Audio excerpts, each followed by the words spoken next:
Elliot Rhodes, a brilliant CEO, honored for revolutionizing technology that serves the elderly, was everything a headline could praise. But behind the sharp suits and polished speeches was a man still mourning the quiet death of something he never dared name, the part of him that once believed in love. So when the awards committee quietly hinted that a man of his stature shouldn't appear on stage alone, Elliot made a choice, one that was strategic, temporary, and personal. He hired a woman to pose as his wife. What he didn't expect was her. Now imagine if you were in his shoes. Would you protect your image, or risk everything for a feeling you thought was long buried? This is not a love story dressed in perfection. It's a story about two people who walked into a lie and accidentally told each other the truth. If you've ever loved, lost, or wondered if it's too late to feel again, this story is for you. Don't forget to like, share, and subscribe to our channel so you never miss a story that speaks to the heart. Now, let's begin. The wind howled low through the streets of Manhattan that evening, sweeping dry leaves along the stone pavement outside the Sterling Hotel. It was December, just 2 weeks before Christmas. From the floor-to-ceiling windows of his penthouse suite on the 42nd floor, Elliot Rhodes stood alone, gazing out at the city's shimmering skyline. Lights twinkled like silent Morse code from glass towers and distant bridges, but they brought him no comfort. Behind him, the room was perfectly arranged for the night ahead, custom-fitted tuxedo laid across the velvet armchair, a crystal glass half full with scotch on the side table, and a polished envelope sitting untouched on the desk. The letterhead bore the emblem of the Innovation Humanitarian Award, one of the most prestigious recognitions in the field of ethical technology. And Elliot, as expected, was the guest of honor. But even now, less than 3 hours before the award ceremony, Elliot didn't feel accomplished. He didn't feel ready, and he certainly didn't feel whole. "Mr. Rhodes," said a soft voice behind him. It was Lucille Harper, his longtime communications director. She had been with him since the early years when Rhodes Technologies was still just 2 cramped rooms above a bakery in Brooklyn. She approached slowly, holding a clipboard in one hand, her graying hair pinned back with habitual precision. "Just a quick check-in. The car will be here at 6. Your speech is loaded onto the teleprompter." And she paused slightly, looking at him over her glasses. "She'll be arriving at the side entrance at 5:40, as you requested." Elliot gave a curt nod. "Thank you, Lucille."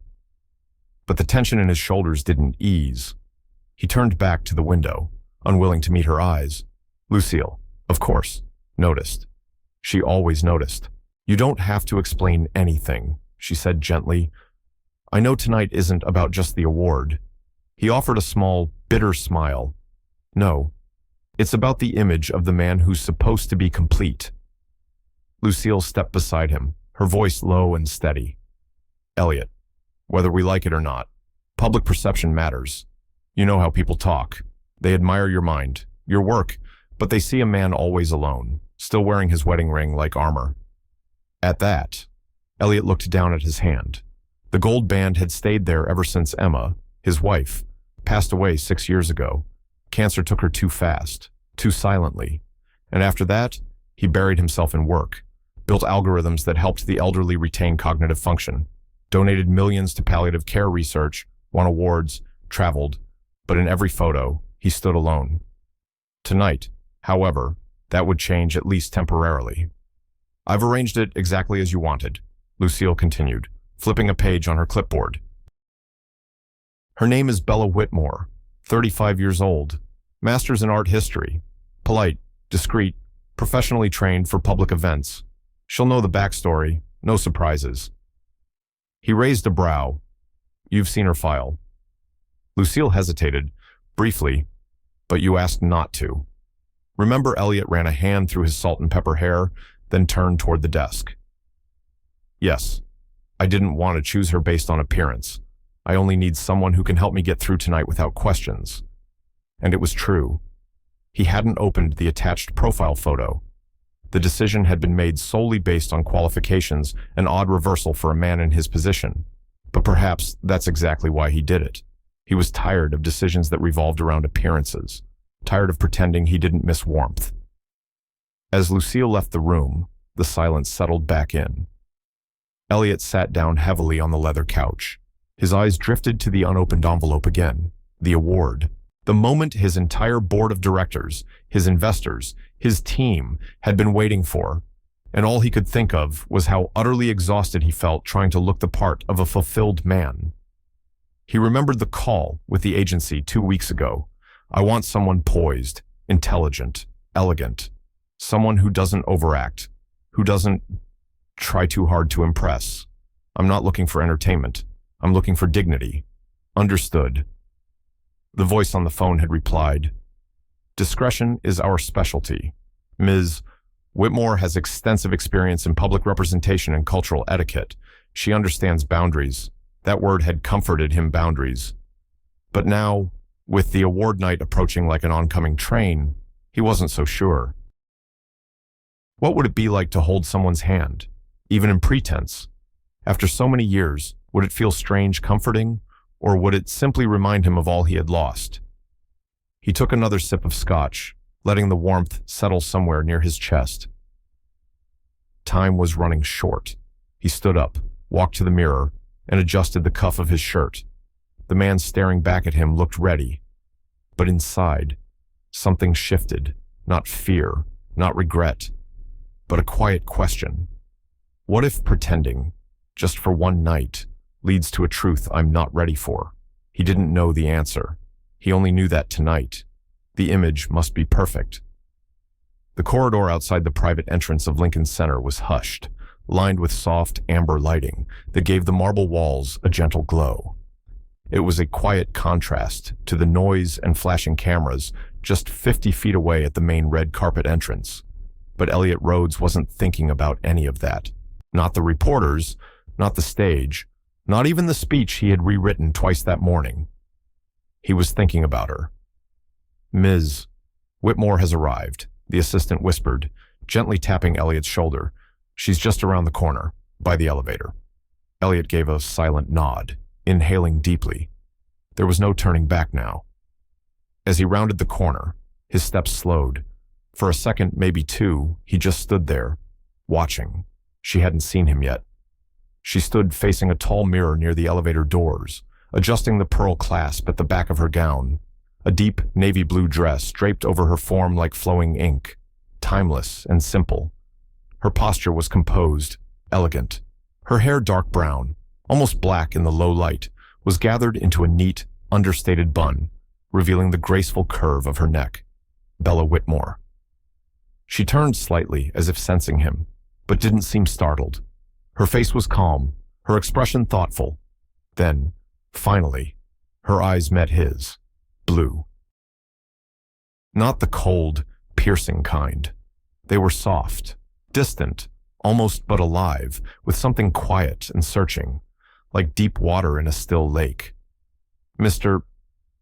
Rhodes," she said first, her voice even and warm.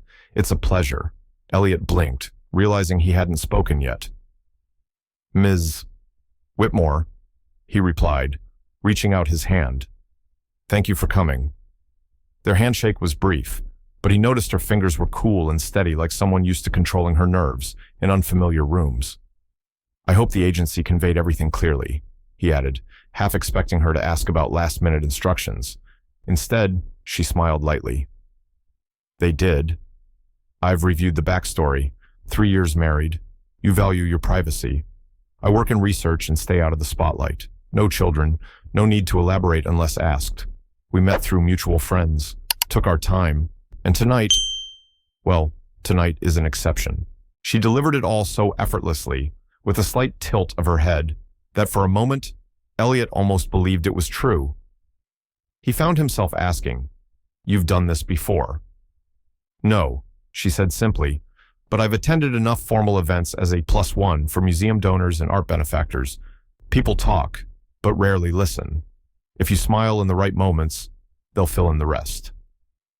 Elliot was momentarily disarmed, not just by her professionalism, but by the strange honesty in her tone. There was no flirtation, no performance. She was exactly as he had asked, discreet, intelligent, composed. And yet, he hadn't expected this. this quiet gravity, this sense of presence. "Shall we?" Bella gestured toward the small hallway that would take them to the carpet entrance. He hesitated a beat, then offered his arm. She took it with natural grace, and together they stepped into the glow of the waiting lights. The red carpet flashed to life like a field of fireflies. A sea of camera shutters clicked and popped. Names were called from every direction, and publicists waved frantic hands to keep things moving. Elliot had walked this carpet 3 times before. It had never felt like this, because this time, the eyes weren't just on him, they were on her. "Who's she?" someone whispered. "That's not a girlfriend," another muttered. "Is that his wife?" Elliot felt Bella's hand resting lightly on his arm, perfectly relaxed. She smiled softly at the cameras, not too bright, not too shy, like a woman used to being beside a man in the spotlight, but never needing the spotlight herself. And the strange thing was, she looked like she belonged there.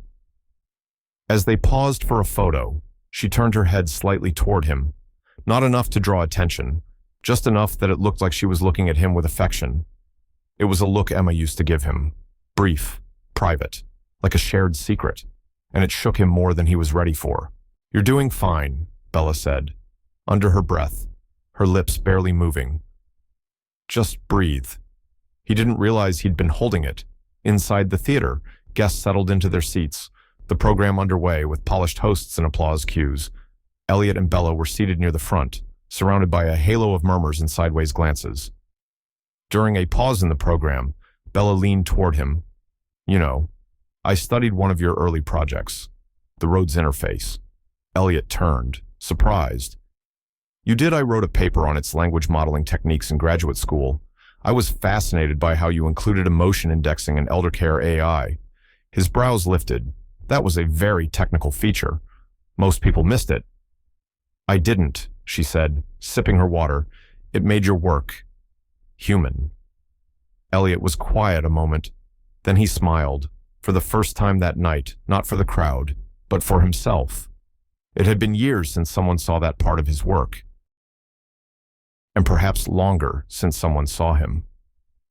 As the lights dimmed for the award presentations, Elliot's mind wasn't on the speech or the cameras anymore. He found himself glancing at Bella again, noticing how she folded her hands gently in her lap, how she tilted her head when listening, how nothing about her presence felt artificial. He had hired someone to play a role, but this, whatever this was, felt unnervingly real, and somewhere deep within, that quiet question rose again. What if pretending doesn't feel like pretending anymore? The applause was distant at first, a muffled wave rising in the darkened theater. On stage, a polished host with a velvet voice had just announced the shortlist. The screen above flickered with sleek videos summarizing achievements, milestones, and visionary quotes. Elliot Rhodes sat in the front row, jaw tight, hands still, but his mind was anything but calm. Beside him, Bella Whitmore remained composed, her face gently lit by the golden edge of the spotlight. She leaned slightly toward him, just enough for her shoulder to brush his suit. "You're doing great," she whispered, her voice like warm silk. Elliot offered the faintest smile, though his throat tightened.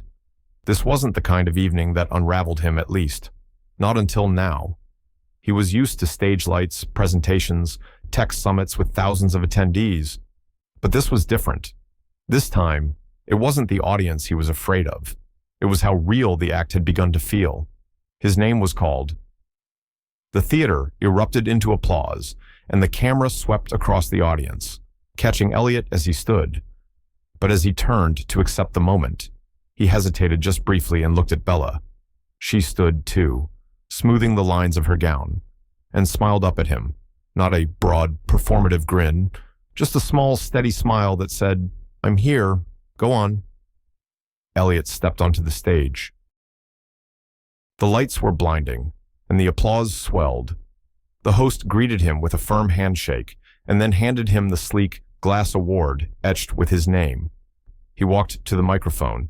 He had practiced his speech earlier that week, memorized each beat, each pause, each joke calibrated for the age 50-plus tech crowd.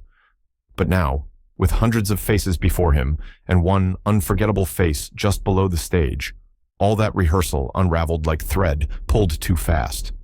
He looked at the audience, then at the award, then down again at Bella, and he said something that wasn't in the script. I've spent most of my life building systems meant to understand people, algorithms that can track emotion, code that tries at least a little to replicate care, but nothing I've ever built can quite explain the way someone can walk into your life and, without meaning to, remind you that you're still human. A quiet stir rippled through the crowd. Lucille, watching from a row farther back, tensed just slightly. Elliot continued, "This award, it means a lot to me, but what's meant more tonight is having someone by my side who brought grace, poise, and something I can't quite name but felt the moment she arrived. Bella, thank you." Gasps and soft chuckles rippled. The host smiled awkwardly. Cameras zoomed in. Bella didn't move. She simply dipped her head, quietly accepting the moment without overplaying it. Elliot stepped off the stage to a standing ovation. The reception hall glowed under crystal chandeliers. Jazz music drifted from a small quartet. Silver trays floated past, offering truffle bites and champagne. But Elliot barely tasted anything. He and Bella stood near the center of it all, surrounded by titans of industry, journalists, academics. Everyone wanted a piece of the newly crowned innovator and a glimpse of the woman no one had seen before tonight. "She's elegant," someone whispered. "Where's she been hiding?" Another murmured, "She doesn't look like a PR stunt." Bella handled the attention with remarkable ease. She engaged in short, thoughtful conversations, made subtle jokes about art preservation, asked polite questions, and listened more than she spoke. But it wasn't just what she said. It was how she moved. She didn't cling to Elliot's arm or draw attention. Instead, she became his mirror, matching his tone, grounding him when the noise pressed in. She handed him a glass of water when the champagne became too much. She subtly redirected questions when they grew too personal. At one point, a journalist asked her how it felt to be married to a man like Elliot Rhodes. Bella paused. Then she smiled. "I think what matters most," she said, "is not who you're married to, but whether you can still hear your own voice in the noise. Elliot gives me that space. That's a rare kind of kindness." The room quieted for a second, then nods, respectful glances. Someone even clapped. Elliot watched her, his throat dry. He hadn't given her that line. That wasn't in the script, because it wasn't a line at all. It was something real, something deeply her. Later, as the evening wound down, they found a moment alone by the edge of the gallery, beneath a painting of a quiet coastal village. The party continued behind the music, laughter, praise. Bella held her clutch loosely, eyes scanning the painting. "That's a Thomas Cole," she said quietly. "American romanticism. Light used to suggest hope, distance, loss." Elliot looked at her. "Not the art. Is that how you see tonight, hope and loss?" Bella gave a small, wistful smile. "A little of both, maybe." He paused. The night air from the open doors brushed past them. "Bella," he said, softly, "tonight, you were extraordinary. I know this was just a contract. I know you did your job, but if you ever..." She looked at him then, eyes steady. "Let's not ruin it by naming it." He nodded, slowly. He understood. It was just for tonight, just one night. And yet, as they stood there in the shadows of a painted world and a borrowed truth, Elliot couldn't shake the feeling that this wasn't acting anymore. This, whatever it was, had crossed a line he hadn't prepared for. The car ride back to the hotel was quiet. Not the comfortable kind of quiet, where silence settled like a blanket. This was the kind that hung in the air like fog, dense, uncertain, and filled with words left unsaid. Elliot Rhodes sat on the right side of the back seat, his bow tie slightly loosened, the glass award resting across his lap like something far too delicate to hold. Next to him, Bella Whitmore gazed out the window, her posture calm, but her fingers lightly brushing the beaded hem of her gown, a small, restless movement. Outside, the city glowed in its usual way. Broadway marquees flickered, horns echoed softly. But inside that car, time felt strangely suspended. Elliot broke the silence first. "The agency said you'd be leaving tonight." "Yes," Bella replied without turning her head. "They arranged a driver for me. I'll be dropped off after we stop at the hotel." Elliot nodded, even though it felt wrong. He looked at her hands, the way they now folded neatly in her lap again, still and precise. "I meant what I said tonight," he added, voice low. Bella turned her gaze toward him, not defensive, not hopeful, just present. "I know." He reached into his inside jacket pocket and pulled out a cream envelope, thick, weighted, discreet. He held it out to her. She accepted it without hesitation, without surprise, as though the moment had been practiced a dozen times before. "Thank you," he said quietly, "for everything. You were more than I expected." Bella gave a soft smile, faint but sincere. "And you were kinder than I thought a man in your position would be." That made him laugh, gently. "I'm not quite the villain, then." "No," she said, turning her eyes back toward the passing streets.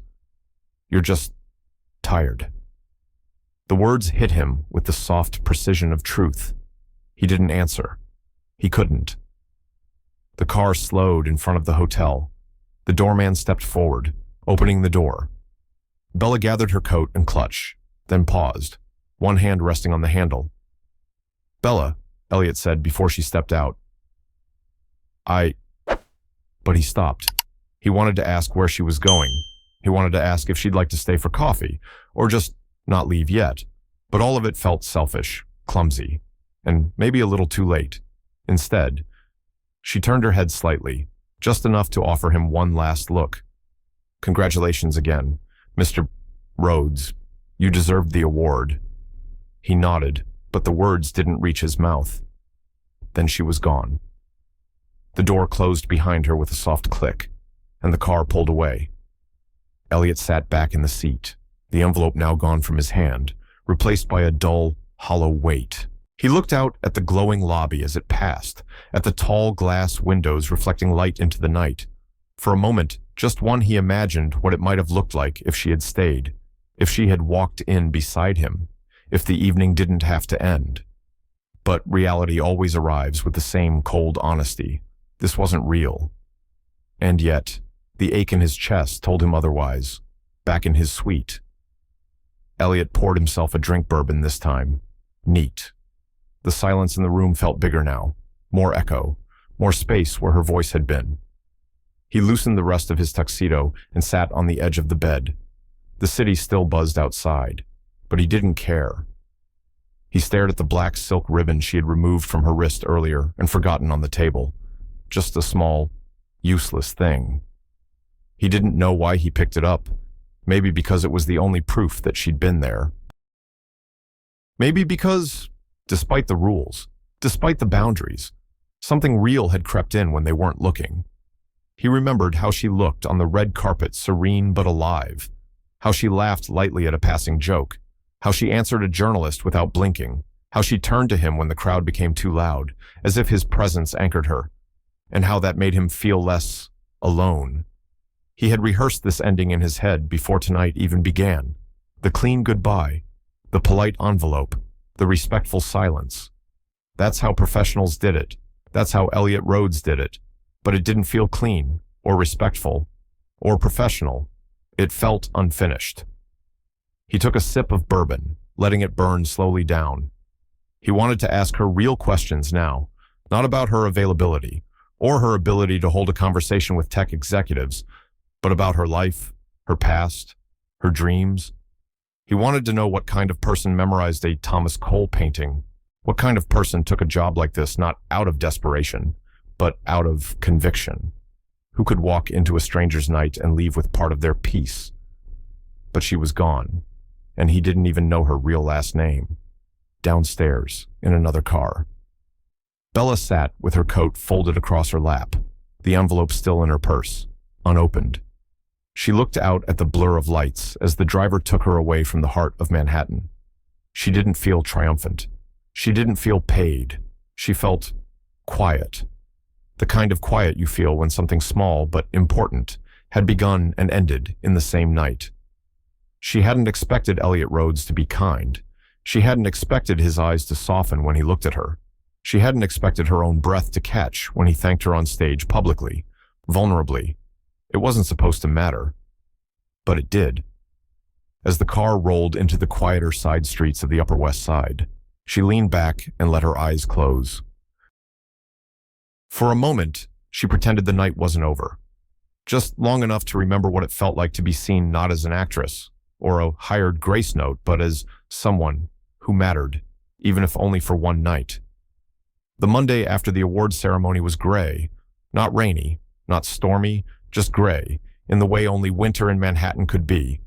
The kind that settled into your bones without asking. The kind that made the sharp lines of skyscrapers feel colder than usual. Elliot Rhodes sat alone in his office at Rhodes Technologies, 32 floors above the city, watching his reflection in the dark screen of a powered-down monitor. The Innovator of the Year award stood on the shelf behind him, catching stray sunlight, a reminder, a trophy, a weight. The celebration emails had poured in. Congratulations from old colleagues, investors, even rivals. The board had already scheduled 2 new press interviews, a segment on PBS, and an op-ed for The Atlantic. But Elliot couldn't focus. Every task felt mechanical. Every voice he spoke to sounded distant. It wasn't burnout, he knew burnout. This was something quieter, something more persistent. It was her absence. He hadn't expected it to matter this much. He thought it would pass like all the other interactions carefully managed and archived over the years. But Bella Whitmore wasn't like the others, and the silence she left behind didn't feel empty. It felt full of questions, of what-ifs, of regrets too fragile to name. On Wednesday, Elliot did something he hadn't done in years. He left the office early, not for a meeting, not for an event, but because the restlessness had finally overtaken the routine. He found himself back at the discreet brownstone in Chelsea, the office of the agency he had used. The same receptionist greeted him, young, polished, distant. She recognized him immediately.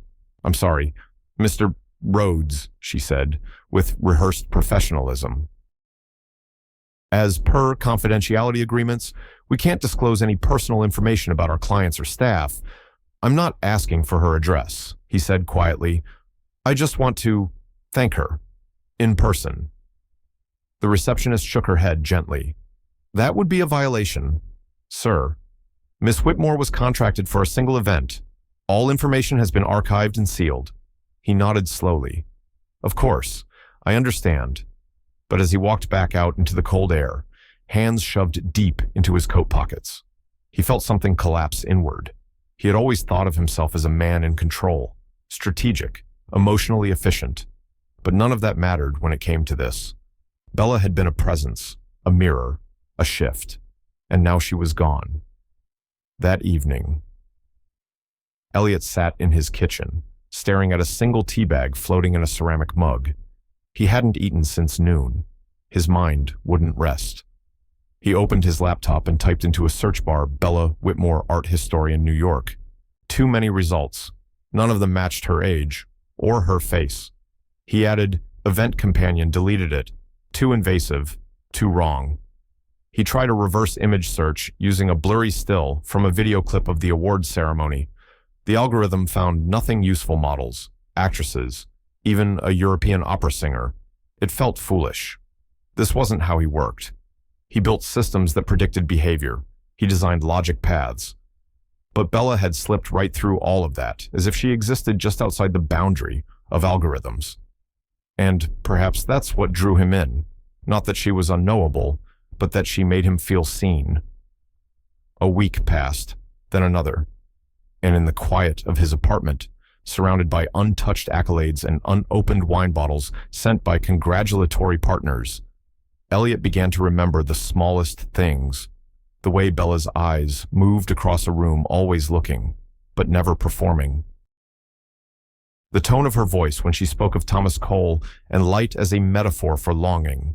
The way she'd reached for his hand, Once, when no one was watching, he remembered thinking, what if she wasn't pretending either?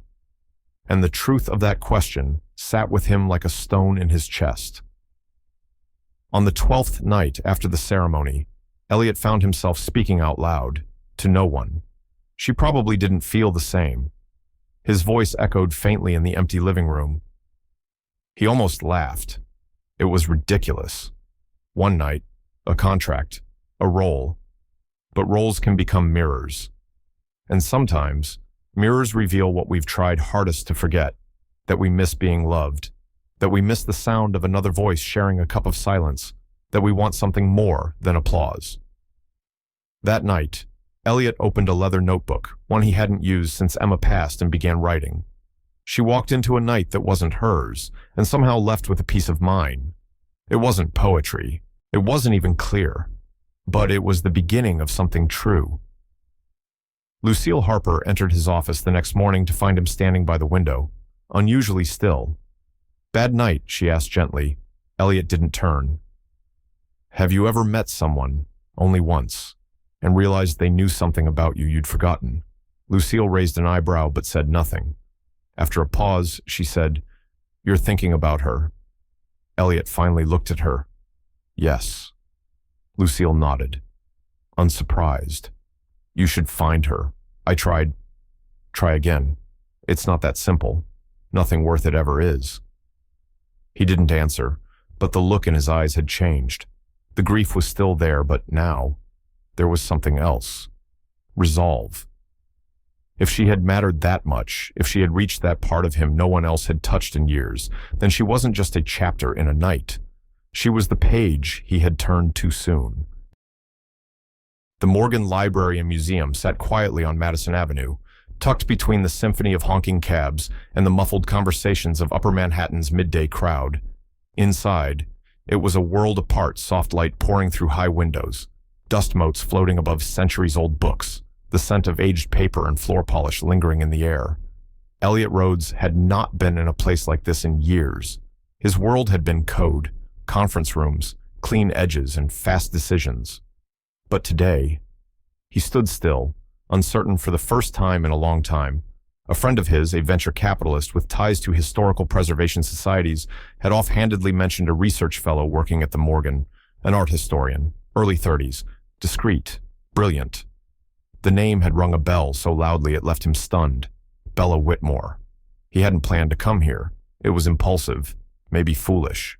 But now that he was here, standing near the long mahogany tables of the reading room, he wasn't sure what he would even say.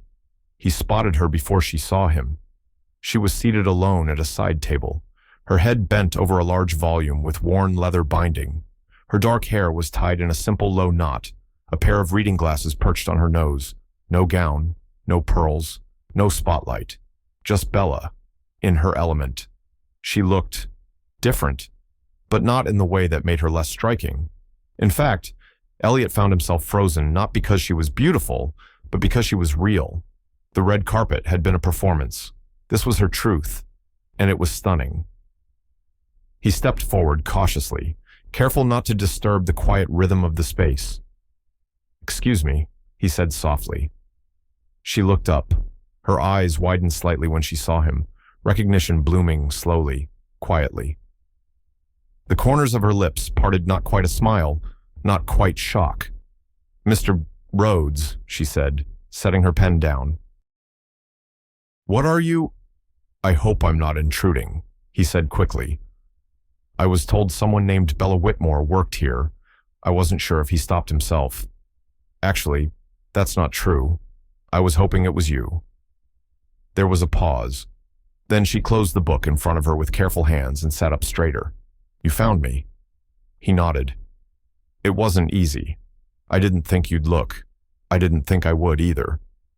Her gaze held his for a moment steadily, searchingly. Then she motioned toward the bench across from her.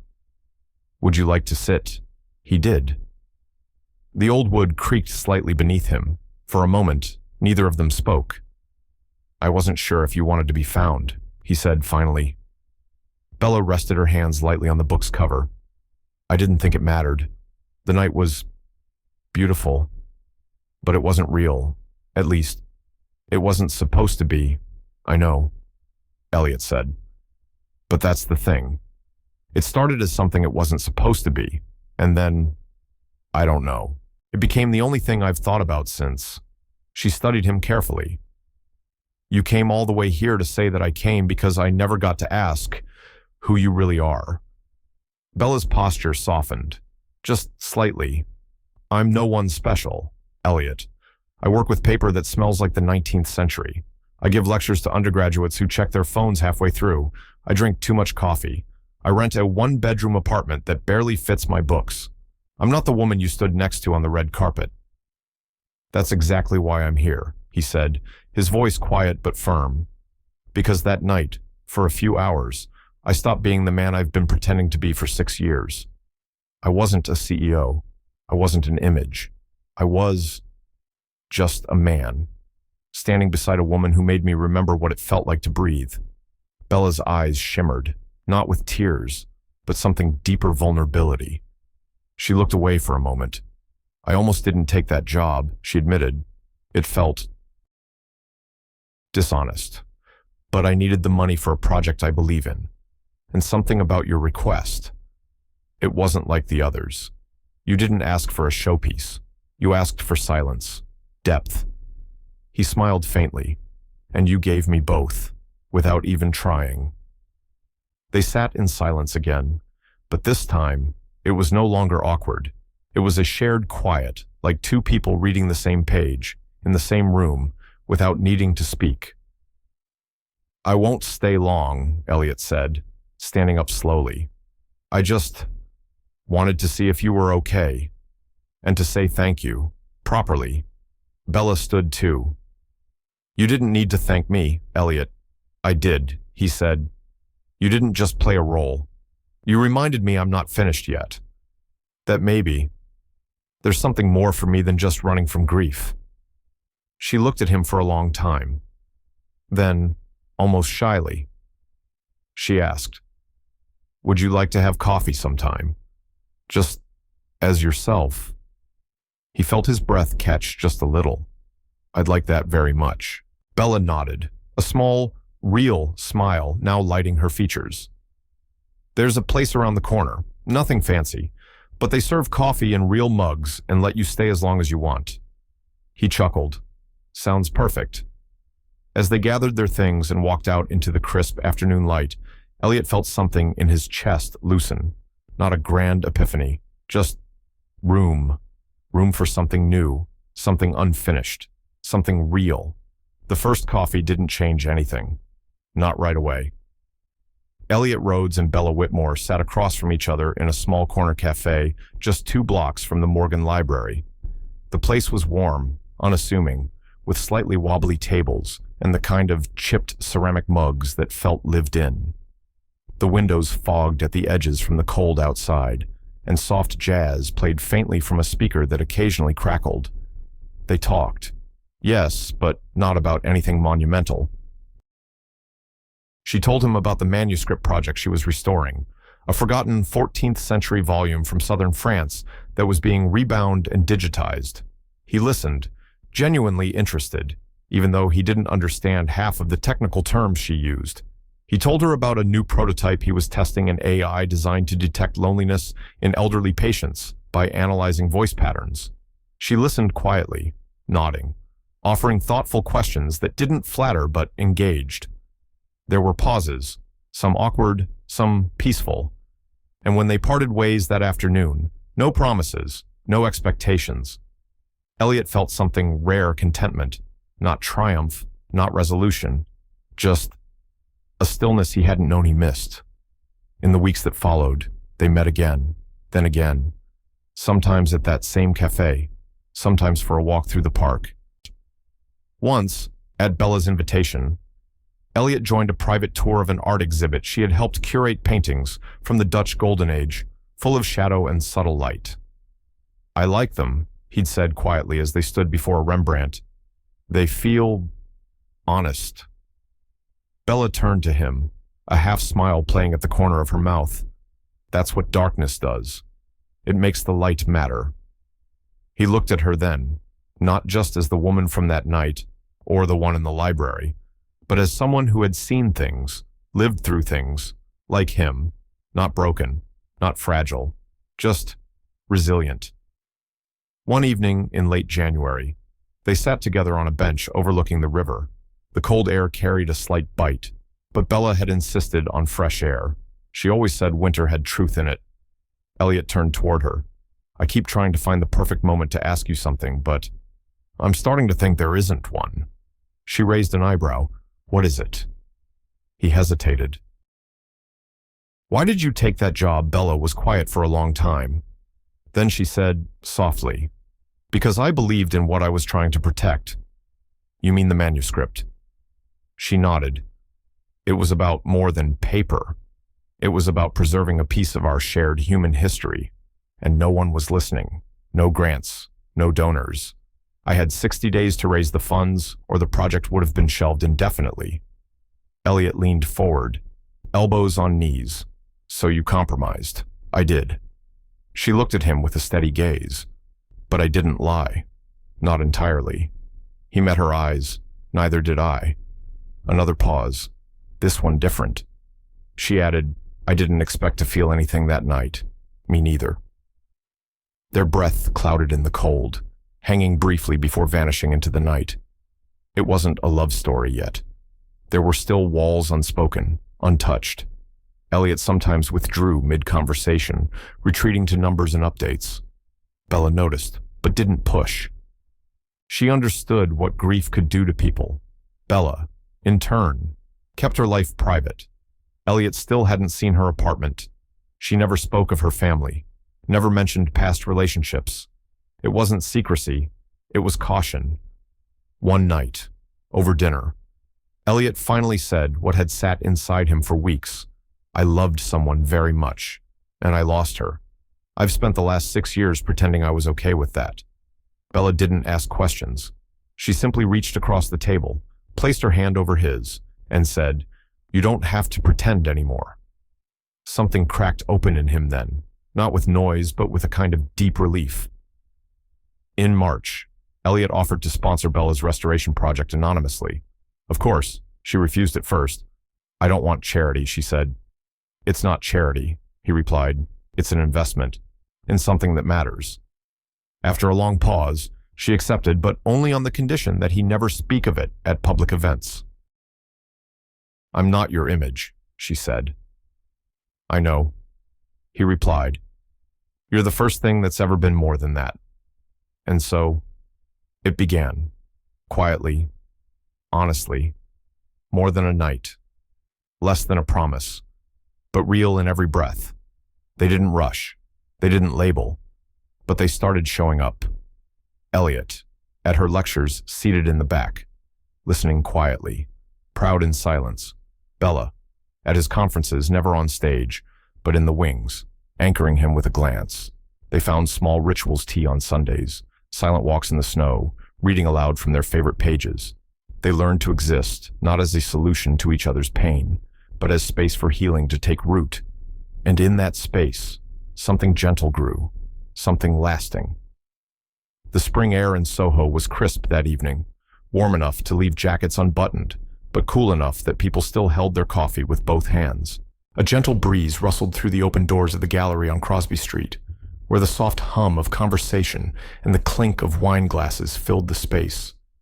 Inside, the walls were lined with framed manuscript excerpts, old parchment displayed beneath carefully arranged lights. Latin text and faded illustrations curled along the pages like forgotten songs. A modest stage sat near the center of the room, flanked by a podium and a projection screen.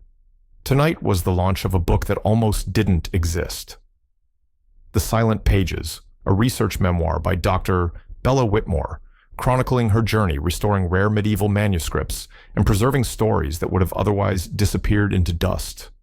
And standing just off stage, his hands folded quietly in front of him, was Elliot Rhodes.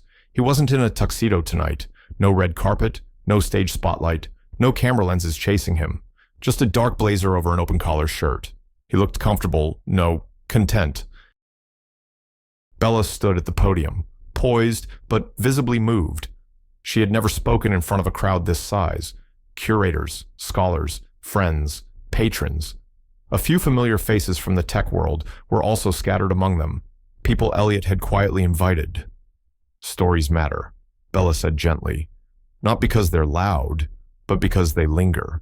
Because they remind us that someone once tried to leave a trace, even if it was just a faint one. There was a pause. Her eyes searched the room and landed on Elliot. She smiled. And sometimes, she continued, a story isn't on the page. Sometimes, it walks into your life when you least expect it. The room applauded softly, warmly. After the event, guests mingled under the amber lights. Bella signed copies of her book while sipping lemonade. Her hand was a little shaky from emotion, but her smile was steady. Elliot approached, waiting until the last signature was scribbled and the final handshake done. You did beautifully, he said. You stayed out of the way, she teased. As promised, I only broke one rule. She tilted her head. Which one? He reached into his coat pocket and pulled out a small, aged ribbon, the same black silk she had left behind in his hotel suite months ago.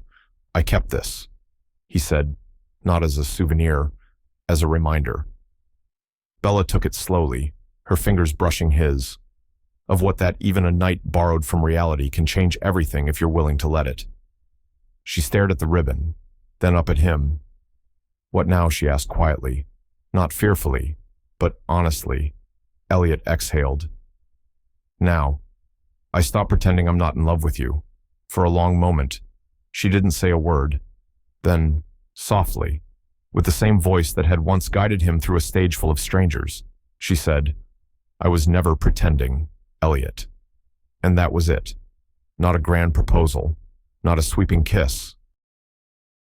Just two people standing in a gallery full of lost pages, realizing they'd found something worth holding on to. 6 months later, a small announcement appeared in the lifestyle section of the New York Times. Dr. Bella Whitmore and Mr. Elliot Rhodes are pleased to share news of their engagement. The ceremony will be private. Donations are requested in lieu of gifts to support local library preservation initiatives. No photos, no public event, just a quiet confirmation. In their home, yes. Their home now, a converted loft in the Flatiron district.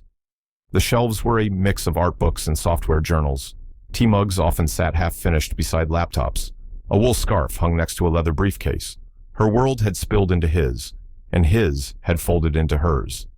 Sometimes, Elliot still worked too late. Sometimes, Bella got lost in her research. But now, there was someone to nudge the other back toward the moment. To say, take a break. To whisper, come sit by me. To ask, are you okay, and wait for the real answer. And every Sunday morning, no matter what the week had brought, they'd sit by the window, share a quiet breakfast, and read aloud. Sometimes, like children rediscovering joy in forgotten words. Because real love doesn't always arrive with fireworks.